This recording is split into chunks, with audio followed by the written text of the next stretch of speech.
Estamos en el domingo 12 después de Pentecostés. Lectura de la epístola del apóstol San Pablo a los Corintios. Hermanos, tal es la confianza que tenemos en Dios por Cristo, no que podamos pensar algo bueno como propio nuestro, sino que nuestra suficiencia nos viene de Dios. Él nos ha hecho idóneos ministros de una nueva alianza, no de la letra, sino del Espíritu, porque la letra mata, mas el Espíritu vivifica. Pues si el ministerio de muerte grabado con letras sobre piedras fue tan glorioso que no podían los hijos de Israel fijar la vista en el rostro de Moisés por la gloria pasajera de su cara, ¿cómo no había de tenerla mayor el ministerio del Espíritu? Si el ministerio de la condenación era glorioso, ¿cuánto más glorioso será el ministerio de la justicia? Lectura del Santo Evangelio según San Lucas. En aquel tiempo dijo Jesús a sus discípulos: Dichosos los ojos que ven lo que vosotros veis, porque os digo que muchos profetas y reyes quisieron ver lo que vosotros veis y no lo vieron, oír lo que vosotros oís y no lo oyeron. Levantóse en esto un doctor de la ley y le dijo por tentarle: Maestro, ¿qué haré para poseer la vida eterna? Y él le contestó: ¿Qué es lo que se halla escrito en la ley? ¿Qué lees en ella? Respondió él: Amarás al Señor tu Dios con todo tu corazón, y con toda tu alma, con todas tus fuerzas y todo tu entendimiento, y al prójimo como a ti mismo. Bien has respondido, díjole Jesús, haz eso y vivirás. Mas él, queriendo justificarse, preguntó de nuevo: ¿Y quién es mi prójimo? Entonces Jesús, tomando la palabra, dijo: Un hombre bajaba de Jerusalén a Jericó y cayó en manos de unos ladrones, los cuales le despojaron y después de herirle, se fueron dejándole medio muerto. Luego, al pasar por el mismo camino, un sacerdote, y aunque le vio, pasó de largo. Asimismo un levita, y llegando cerca de aquel lugar, le vio y pasó también de largo. Mas llegó igualmente un viajero samaritano, y al verle movióse en compasión, y acercándose le vendó las heridas, y echó en ellas aceite y vino, y montándole en su jumento, le llevó a una venta y le cuidó. Y al día siguiente sacó 2 denarios y dióselos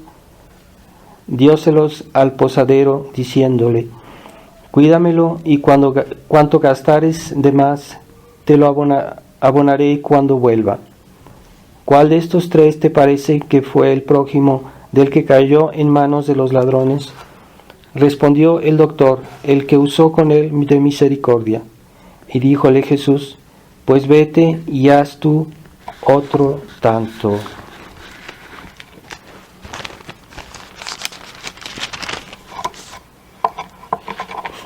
En el nombre del Padre, del Hijo y del Espíritu Santo. Amén.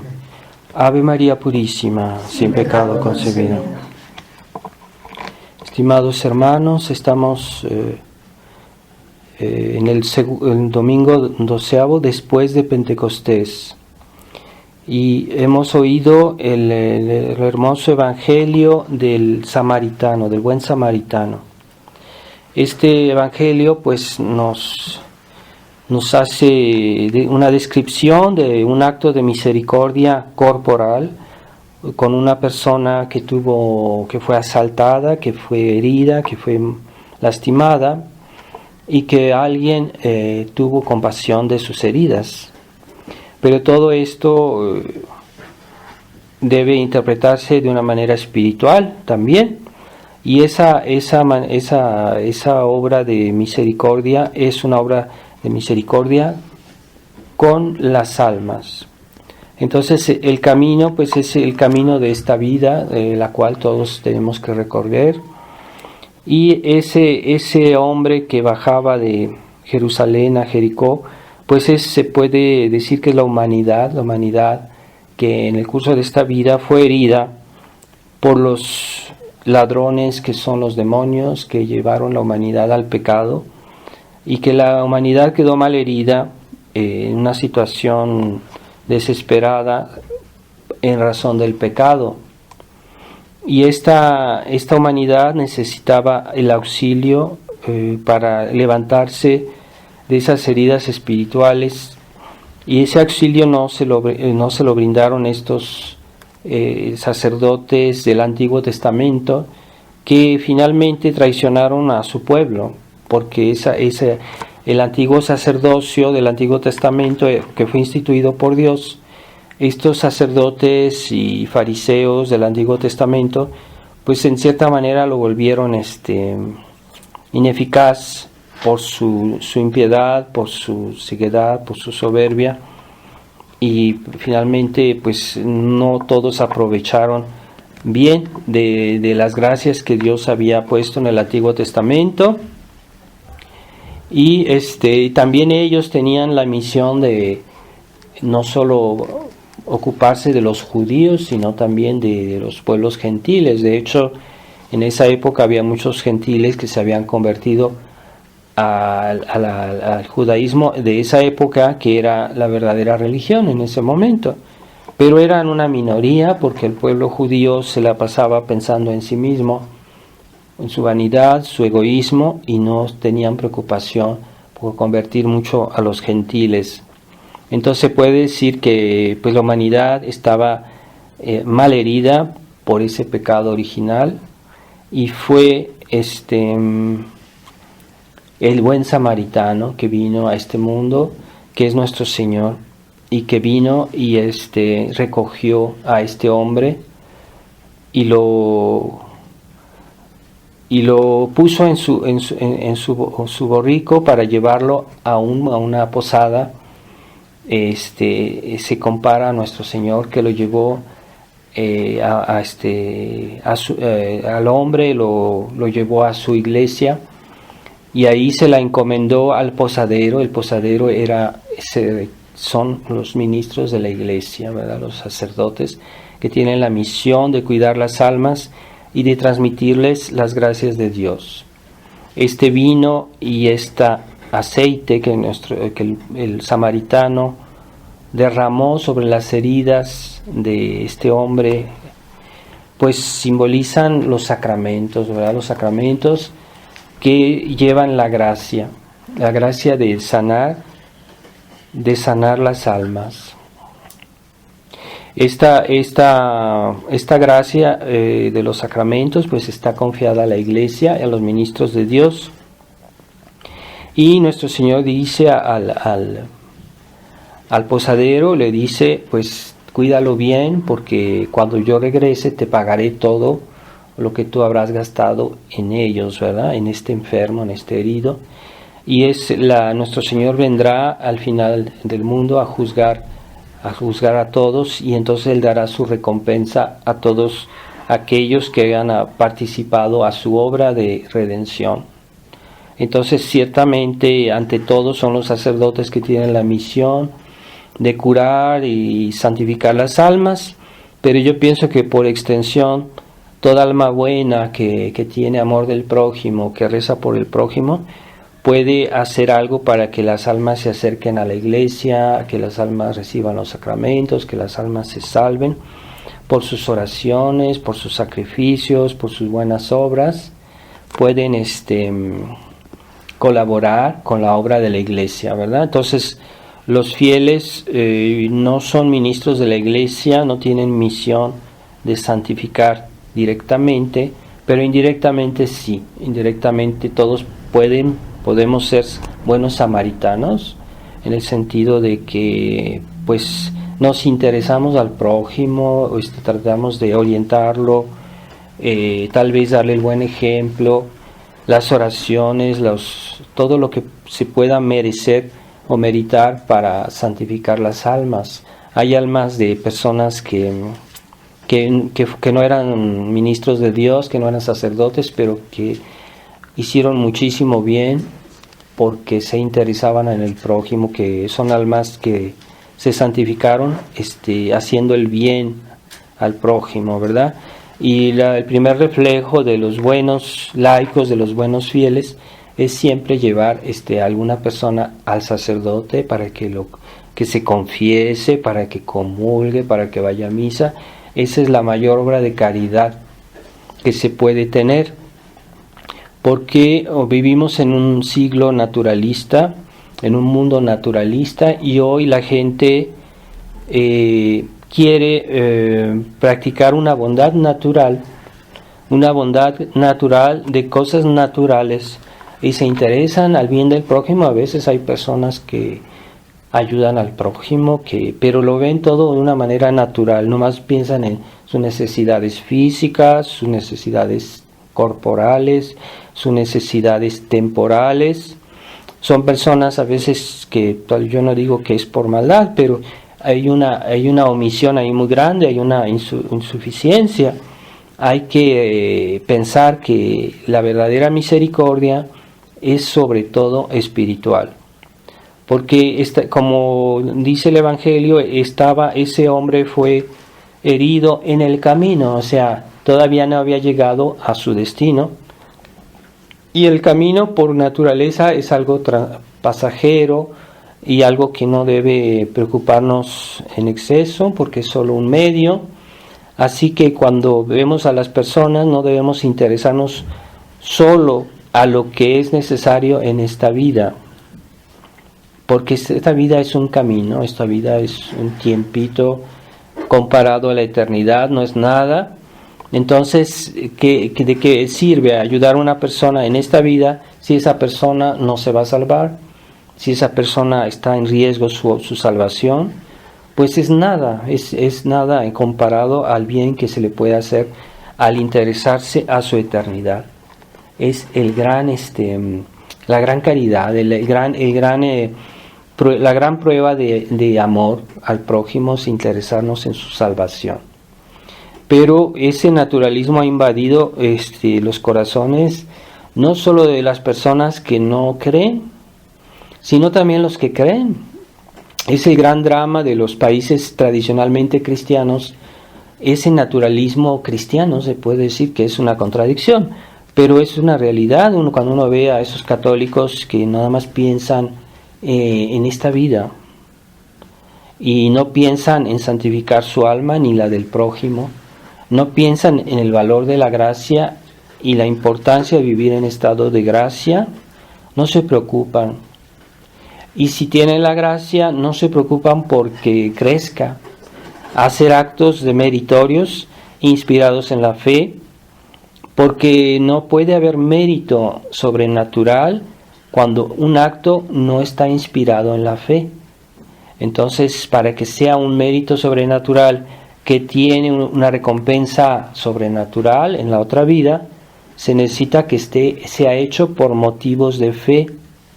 Entonces, cuando hacemos todo por motivos humanos, pues eso o no tiene recompensa o tiene mucho menos recompensa en la otra vida.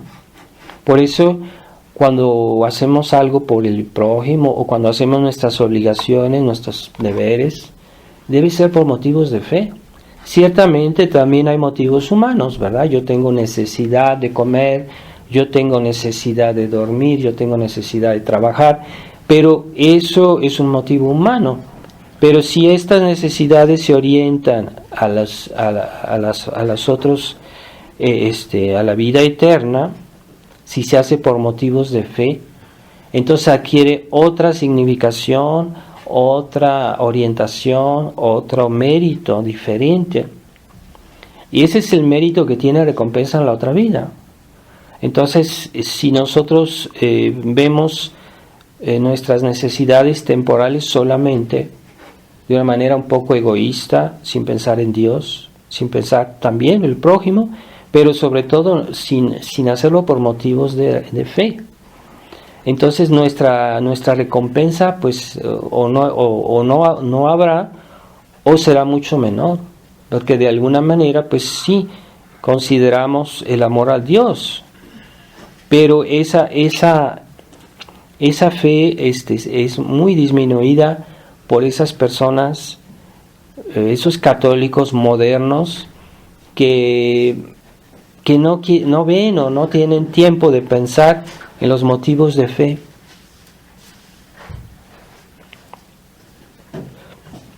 Entonces, si no tenemos motivos de fe, tratemos de ver eso a través de nuestros actos. Estamos sirviendo a Dios, estamos amando a Dios por las obras.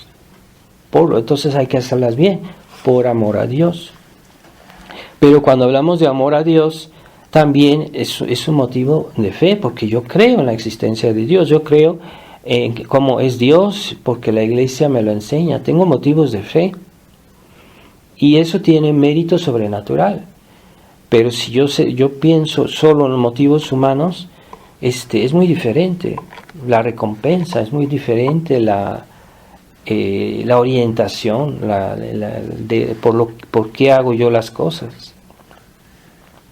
Entonces, es muy difícil. Todos de alguna manera tenemos algunos reflejos así naturalistas, porque vivimos en una época así, ¿verdad? Y de alguna manera somos hijos de esta época y tenemos alguna influencia, ¿verdad? Ya desde niños hemos vivido el naturalismo hasta en la escuela, y es una manera de vivir, pero debemos superar eso. Ciertamente la tradición, nosotros seguimos la tradición, y es una reacción excelente, pero no quiere decir que porque estamos en la tradición ya hemos superado toda esa mentalidad. Igualmente el liberalismo. ¿Qué es el liberalismo? El liberalismo es un espíritu naturalista que quiere que el hombre llegue a su perfección, a su felicidad, a plenitud en esta vida, nada más. En el fondo es una blasfemia querer ser felices sin Dios. Es decir, a Dios me dio todo y yo se lo arrebato de las manos y no se lo agradezco, no lo oriento a Él. Es una ofensa muy grande a Dios, el espíritu naturalista. ¿Qué es lo que hizo Luzbel cuando fue creado por Dios? Pues Dios lo enriqueció con muchos dones de la naturaleza y de la gracia, porque en su naturaleza angélica, Luzbel pues era el ángel más bello, tenía grandes cualidades, grandísimas inteligencia, grandísimo poder, el ángel de la luz. Pero en lugar de agradecer a Dios, él se ensoberbeció, y que hizo que pues su naturaleza podía ser feliz sin Dios. Entonces hubo una ruptura ahí. Entonces es el mismo pecado, el pecado de la sociedad liberal, de la sociedad naturalista que vivimos, que quieren ser felices con su propia naturaleza. Es como una ruptura, ¿no? Dios hizo el orden de este mundo. Hay el orden de las cosas inanimadas, el orden de la materia, y después está el orden vegetal, después está el orden animal, después está el orden intelectual de la humano y de los ángeles, que es lo que más se acerca a Dios. Pero el naturalismo quiere aceptar todos esos órdenes, menos el que está a mero arriba, que es el orden divino. Entonces ese es el pecado naturalista. Así que los naturalistas tal vez buscarán cosas buenas, humanamente hablando. Tal vez tendrán algunos gestos buenos y buscan la felicidad o algunas cosas que no digo que son malas en sí, pero se corta la última parte, que es que se desconecta la inteligencia y la voluntad humanas con Dios. Y eso es el pecado naturalista. O sea, esta sociedad liberal es capaz de hacer cosas buenas desde el punto de vista médico, punto de vista social, un cierto bienestar, un cierto altruismo puede pasar, ¿no? Que hay un altruismo en este mundo, sí. Pero si se corta la dependencia de la parte más noble de la humanidad, del mundo, que es la inteligencia y la voluntad humana, se corta esa dependencia de Dios, entonces nos volvemos como Luzbel.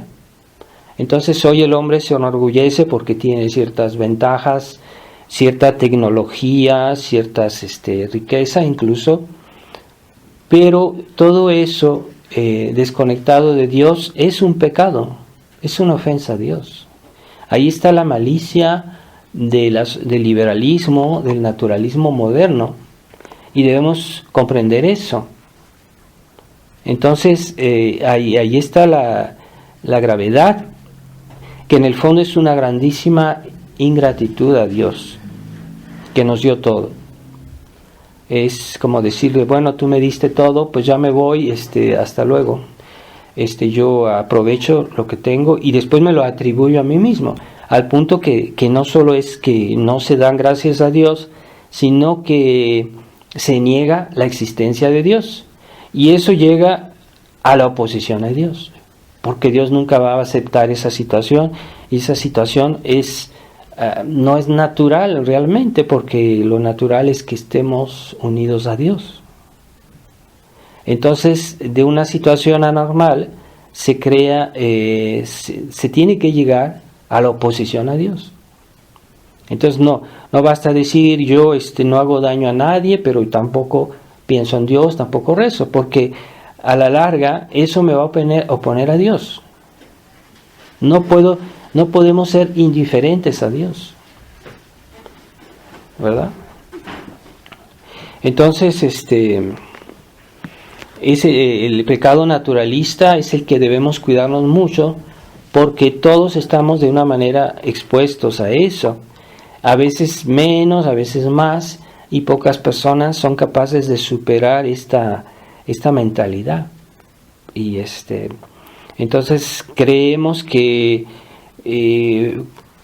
por nuestros medios vamos a hacer todo bien, y no es así. Necesitamos la ayuda de la gracia, y esa gracia se pide para que yo haga bien mis obligaciones, para que yo haga todo bien. Necesito que Dios me ayude. Pero los que son católicos un poco naturalistas creen que por sus propios talentos, por su inteligencia, su capacidad, van a lograr hacer mucho, y un poquito olvidándose de pedirle a Dios su gracia. Esa gracia la necesitamos todos los días para hacer cualquier obra buena. No podemos hacer ningún bien sin la ayuda de la gracia. No podemos. En toda obra buena que hacemos con libertad, siempre es porque Dios nos ayuda. Entonces la gracia es absolutamente necesaria para hacer el bien. Nadie puede salvarse sin la ayuda de Dios. Nadie puede hacer algo bueno si la gracia no le ayuda. Y eso, tomar conciencia de eso, pues nos haría muy humildes. Realmente, una persona que toma conciencia de eso, pues sabe que estamos realmente en las manos de Dios. Pero negarse a aceptar eso, pues crea mucha soberbia, esa soberbia del mundo que no quiere. Y realmente cada vez que el mundo está más ausente de Dios es cuando hay más desgracias, cada vez este mundo se parece más al infierno. Estamos viendo cada cosa que nos dicen, que se oye hablar, pero cada vez más grave, cada vez cosas más inquietantes, pecados más graves, o crímenes muy horribles que hoy uno oye hablar, ¿verdad?, de personas que hacen crímenes muy graves. Cada vez es más grave porque la humanidad se obstina en querer ser feliz sin Dios.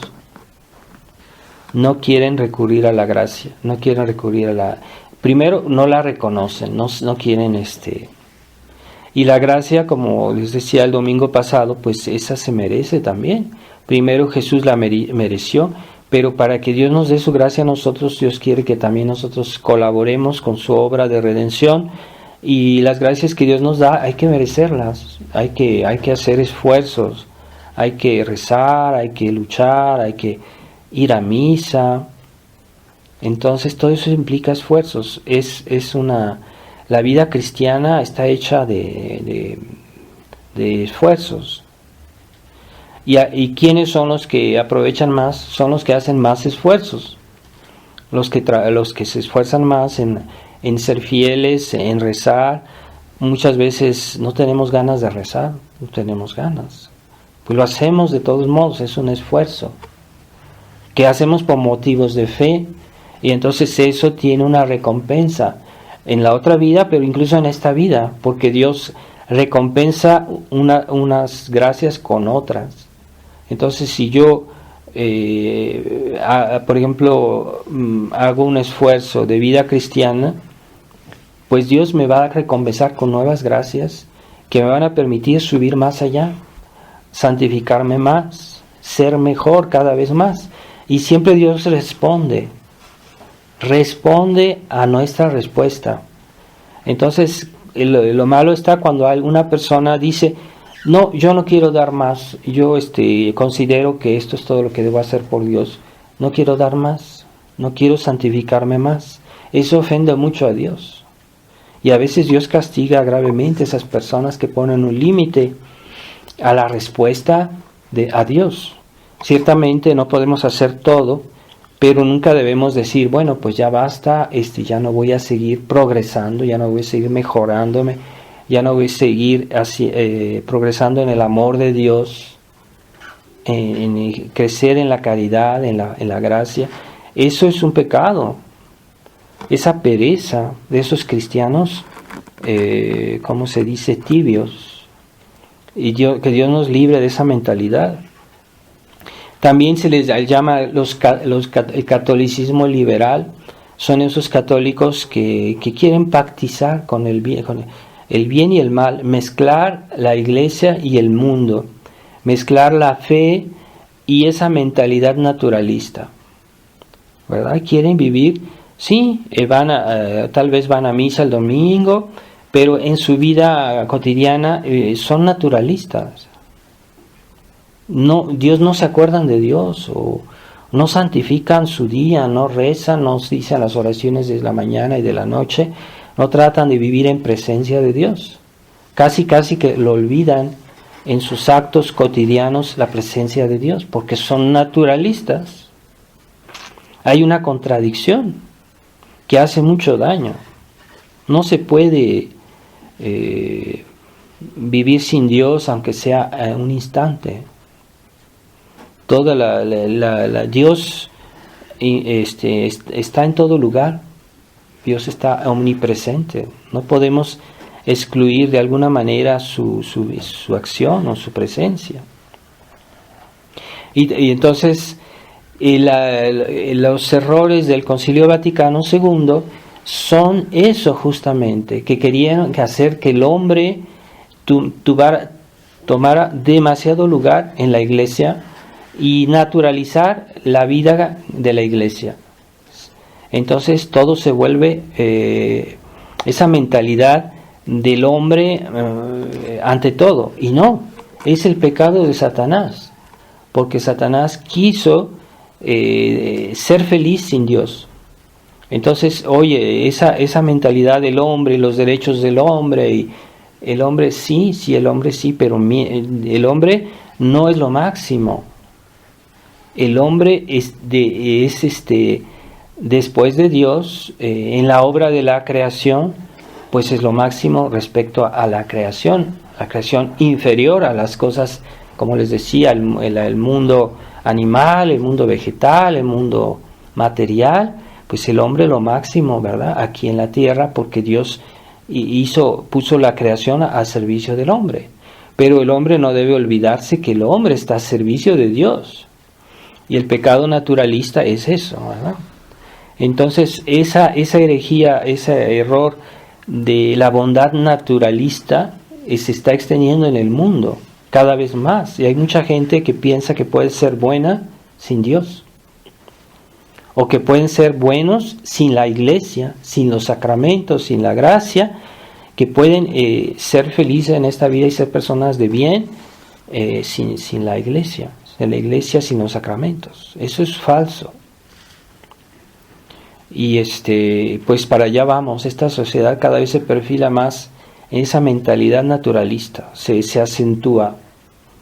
Y hay personas que ven, pues nosotros como sacerdotes a veces sentimos, ¿no?, en las miradas de las personas, que hay una extrañeza, como dicen, ¿y qué hace aquí? ¿Quién es?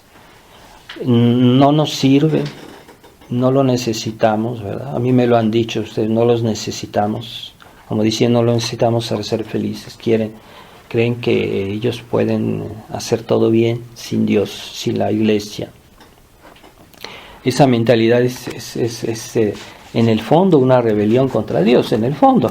A veces al principio no se nota bien, pero con el tiempo va a dar sus malos frutos.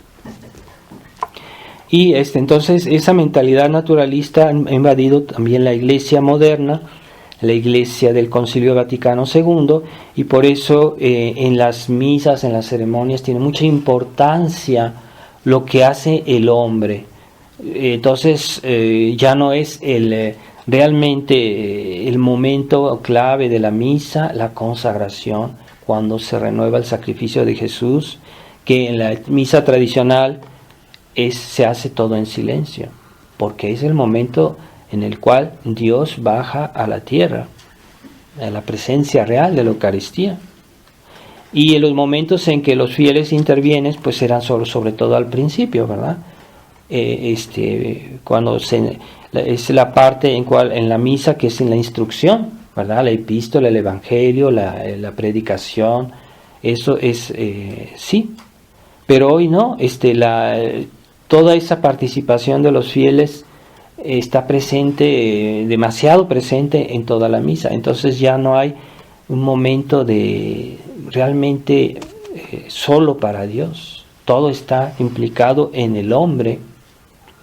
Esa es la mentalidad liberal. El hombre es el centro, se vuelve el centro, y Dios está como al servicio del hombre, como si Dios tuviera necesidad del hombre. No, Dios no tiene ninguna necesidad del hombre, pero lo hace por amor, ¿verdad? Él es el buen samaritano, o sea, tuvo compasión. Pero esa mentalidad de naturalista hace que el hombre se pone adelante y hablan como si Dios debe hacer sus caprichos, Dios tiene que hacer lo que ellos quieren.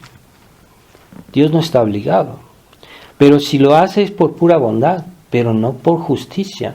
Dios no está obligado. Y esa mentalidad humanista hacen que casi el hombre es algo necesario. No, el hombre no es algo necesario. Dios podía haber, si hubiera querido, no nos hubiera creado, no existiríamos, no habría mundo, no habría universo. Pero Él nos quiso crear por amor, no por obligación. Entonces no invirtamos los fines de las cosas. Entonces esta mentalidad naturalista que ha invadido los nuevos sacramentos de la Iglesia conciliar, la nueva misa, la nueva teología, hace mucho daño a las almas y nos está llevando a la destrucción de la Iglesia. No podemos pactizar con esa mentalidad, al punto que tenemos que alejarnos de esos sacramentos, porque esos sacramentos están tan deformados que no podemos participar en eso. Participar en la nueva misa no podemos, porque se ha mezclado para agradar al hombre, para agradar a los protestantes, para quedar bien con el mundo. Se ha hecho una misa mundana, una misa según el mundo. Nosotros no podemos aceptar esas mezclas porque Dios no las acepta. No podemos decirle a alguien, ve a la nueva misa, y si tú eres si eso te ayuda, si eso te hace bien, tú ve a la nueva misa. No podemos decirles eso a la gente. Le estamos engañando, no, eso no es agradable a Dios. Además, esta nueva misa está envenenada. Es lo que Monseñor Lefebvre decía, la nueva misa está envenenada.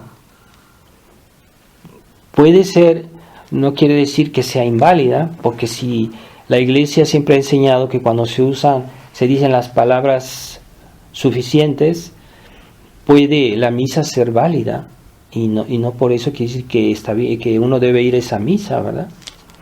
La Iglesia Católica siempre ha reconocido que las misas, por ejemplo, de los ortodoxos son válidas porque tienen un sacerdocio válido, pero ilícitas no es lo mismo. Ilícitas quiere decir que no se puede participar, porque esos ortodoxos están separados de la Iglesia. Entonces yo no puedo participar en sus ceremonias, aunque pueda ser que haya consagración, que haya realmente presencia real de nuestro Señor, ¿verdad? Entonces hagamos la distinción. Entonces sí que puede ser que en las nuevas misas haya consagración, que haya verdadera presencia real, pero no quiere decir que yo puedo participar a esa misa. No está bien. No son sacramentos que son muchas veces dudosos. Monseñor Lefebvre decía en el sermón de las consagraciones episcopales, decía que hoy todos los sacramentos de la Iglesia conciliar son dudosos. Es muy fuerte eso, pero ¿por qué? Porque hay muchos problemas, hay muchas cosas que intervienen, y el rito mismo tiene problemas, hay dudas, pero también la intención de los ministros, muchas circunstancias que están añadidas y que hacen que muchos sacramentos puedan ser inválidos.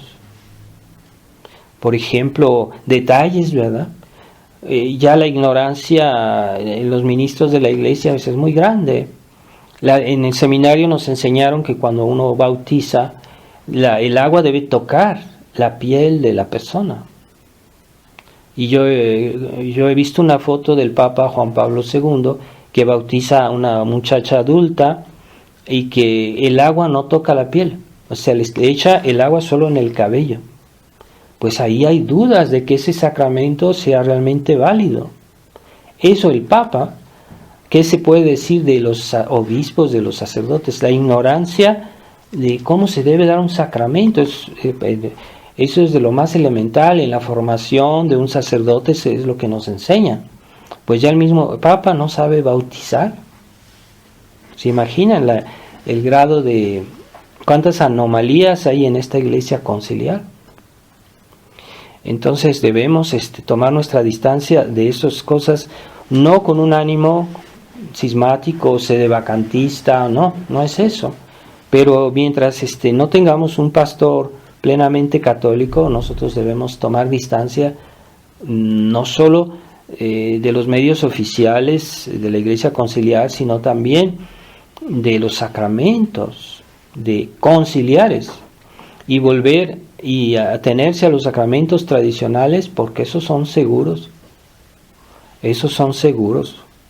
Y en cosas de la gracia, como se nos enseña en la teología, debemos ir siempre a lo seguro, sacramental. En las cuestiones sacramentales no debemos aceptar sacramentos dudosos, debemos siempre ir a los sacramentos seguros. Entonces, si tenemos duda que, por ejemplo, esta persona es sacerdote o no lo es, mejor no confesarse con él. Si tenemos duda que esta misa es válida o no lo es, mejor no ir, no hay que ir. Tenemos que ir a lo seguro. En sacramentos no se juega. Que una persona esté bautizada o no, eso es algo intolerable. No podemos, una persona si no está bautizada, debemos renovar el bautismo, si no todos los sacramentos que reciba no le aprovechan en nada. Si se confiesa, no se le perdonan los pecados. Si comulga, es como si no comulgara, porque no está bautizada. Entonces ahí hay muchas implicaciones. Hay que someterse al juicio de la teología tradicional, no al juicio de la teología modernista, que es toda una deformación de la teología tradicional. Entonces, tengamos cuidado, no es que seamos personas, no es por capricho, ¿verdad?, que seamos exigentes, pero es que la teología de la Iglesia misma nos enseña eso. Pero como hoy han modificado también la teología, entonces hoy todo está permitido en la Iglesia oficial, en la Iglesia moderna. Entonces vamos a pedirle a Nuestra Señora. Ella también colaboró con el buen samaritano en la santificación de las almas, que nos libere de esa mentalidad naturalista que invade todo, invade también la Iglesia, invade los países cristianos. Yo cuando he estado en Europa, en Italia, en España o en los países que eran católicos, se nota esa mentalidad en los católicos, naturalista, más o menos consciente, pero sí viven esa mentalidad naturalista. Y pues la Virgen, la devoción a la Virgen nos purifica del naturalismo, porque amar a la Virgen, uno no puede ser naturalista si uno ama a la Virgen. Ella misma se encarga de espantar esa mentalidad en nuestro corazón. Si tenemos devoción, verdadera devoción a la Santísima Virgen, el naturalismo como que se va, como que se esfuma. Entonces tengamos devoción, mucha devoción a la Virgen. En los últimos años han sacado como muchas películas de vidas de santos, por ejemplo, que vienen de Italia, y que aparentemente parecen bien, pero uno se fija bien, en esas películas hay esa mentalidad naturalista, y no hablan de la Virgen, casi no hacen referencia a la Virgen María. Entonces hacen toda la vida de un santo y nunca hablan de la Virgen. ¿Por qué? Entonces, la Virgen es una pieza esencial en nuestra religión. No se puede prescindir de la Virgen. Es la mediadora universal, medianera universal. Y no podemos incluso aprovechar de las gracias sin la mediación de la Virgen. Todas las gracias que se dan en la Iglesia son obtenidas por la mediación de la Virgen María. Entonces, debemos ser marianos, debemos ser devotos de la Virgen, entusiastas. No, esos devotos de la Virgen que no son entusiastas ya son sospechosos. Una persona que no es entusiasta de la Virgen, hay un problema, tiene un problema. No es facultativa la devoción a la Virgen María. Entonces vamos a pedirle a Nuestra Señora, su corazón inmaculado, que nos dé un estado de ánimo cristiano, no naturalista, el estado de ánimo de su corazón inmaculado, que amaba a Dios, que estaba lleno de Dios. Ave María Purísima, de cada concebida. En nombre del Padre, del Hijo y del Espíritu Santo. Amén.